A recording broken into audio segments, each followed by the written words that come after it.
Still having a bunch of rackets in my head. Fear of failure.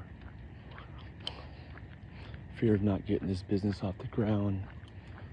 Fear that I'm not doing it right. I gotta push this aside and move forward. My big vision, providing for my family a comfortable and healthy life, providing for myself, hey, willing to be here, willing to succeed, not being in my way, going after my visions. I am